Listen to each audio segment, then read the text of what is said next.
C'est une question piège, parce que si je vous dis que je suis déçu, si je vous réponds en proustien, je pourrais vous dire que je suis déçu, puisqu'une maison n'est jamais à la hauteur de ce qu'on imagine. C'est deux formes d'émotion. La première, c'est, elle flatte en moi le fétichiste, que les amoureux de la littérature sont tous un peu, malgré eux. Et donc je suis ému de penser que c'est en un sens ici que ça se passait. Et qu'il s'est passé ici des choses dont les échos lointains se trouvent dans les livres qu'on aime tant. Donc effectivement, il y a quelque chose de touchant là-dedans. Il y a quelque chose, une proximité avec les conditions d'émergence d'un génie à quelque chose qui est de l'ordre de la pensée magique. C'est aussi la limite de cette expérience. Et l'une des vertus, je trouve, de cet endroit, c'est d'avoir remplacé le fétichisme, l'idolâtrie de l'objet, de la plume, du chausson, du vêtement, tout simplement par la présence des livres. C'est-à-dire qu'il reste ce qui compte. Cela dit, pour rester un instant dans le fétichisme, j'étais assez sensible au fait de découvrir la porte qu'il empruntait pour échapper à ses huissiers. Ça, j'ai trouvé ça irrésistible. Voilà. Je me demande comment les huissiers pouvaient avoir le cœur de le poursuivre jusque-là. J'ai fini par comprendre à quoi ça servait d'avoir des huissiers. Ça permettait d'avoir une porte dérobée chez soi. Vous m'avez pas tellement proposé Proust-Balzac. On avait parlé de peinture au départ, et c'était Elstir Frenofer. C'était la recherche du temps perdu et le chef-d'œuvre inconnu. Écoutez, moi, ce sont deux objets sur lesquels, dont j'étais familier. Je suis très peu familier de l'œuvre de Balzac. Mon inculture balzacienne est encyclopédique. Vraiment, rien n'échappe à mon inculture sur Balzac, à part peut-être le chef-d'œuvre inconnu, La peau de chagrin, et 2 ou 3 autres textes. Mais alors j'ai une vraie passion pour le chef-d'œuvre inconnu qui me vient tout simplement d'une difficulté au départ, de la difficulté que j'avais, étudiant en philosophie, à penser la possibilité de connaître le singulier, ce qui est un paradoxe. Parce que connaître, c'est appliquer, dans une définition académique ou classique de la connaissance consiste à appliquer des catégories générales de la pensée ou des catégories de l'entendement à un objet qui n'est pas lui, qui n'est pas elle, qui n'est pas ces catégories-là, et qui s'y prête plus ou moins. Et connaître le singulier, connaître en général, c'est désingulariser les choses, c'est les inscrire dans une théorie, dans un ensemble plus général.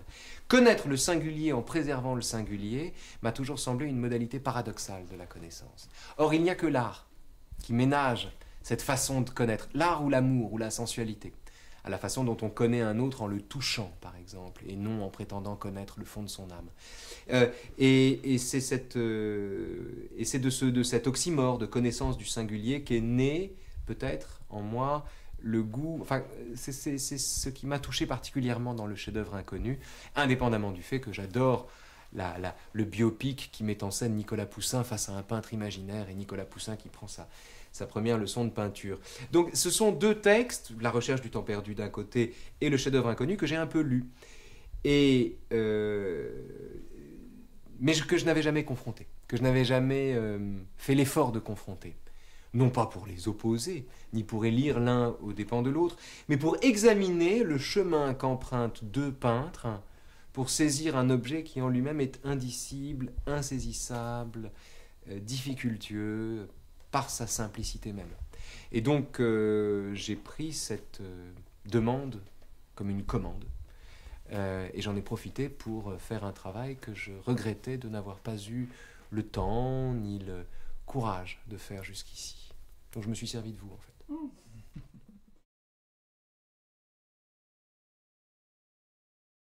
Énorme lecteur de Balzac, immense lecteur de Balzac. Proust est un vrai lecteur de Balzac. Proust était lecteur de Balzac et de Dostoïevski, de Madame de Sévigné et de Saint-Simon. Mais Balzac a une valeur tout à fait particulière chez lui, dans la mesure où c'est l'écrivain de référence d'un personnage qui est peut-être le personnage préféré de Proust, qui est le baron de Charlus. C'est son personnage de référence. Et c'est aussi peut-être la limite de Balzac dans la perspective proustienne, parce que c'est le personnage de référence d'un homme qui continue, alors qu'il est déjà presque artiste, le baron de Charlus, qui continue d'avoir ou de revendiquer une connaissance historique des choses. qui continue d'être attaché aux détails historiques de la chose, enfin qui considère que les choses ont une valeur historique en soi, qui sacrifie la valeur littéraire à la valeur historique ou à la valeur de l'anecdote. Et Balzac est l'auteur de référence d'un tempérament qui n'est pas encore tout à fait artiste aux yeux du narrateur. Ce qui fait qu'à mon avis, le narrateur, qui admire infiniment Balzac, lui préfère quand même, à mon sens, je crois, Madame de Sévigné ou Dostoïevski. C'est-à-dire qu'il y a dans le talent propre à Madame de Sévigné, comme à Dostoïevski d'ailleurs, qu'ils ont en partage l'un et l'autre, de commencer par décrire une chose par les effets qu'elle produit ou par les impressions qu'elle dépose.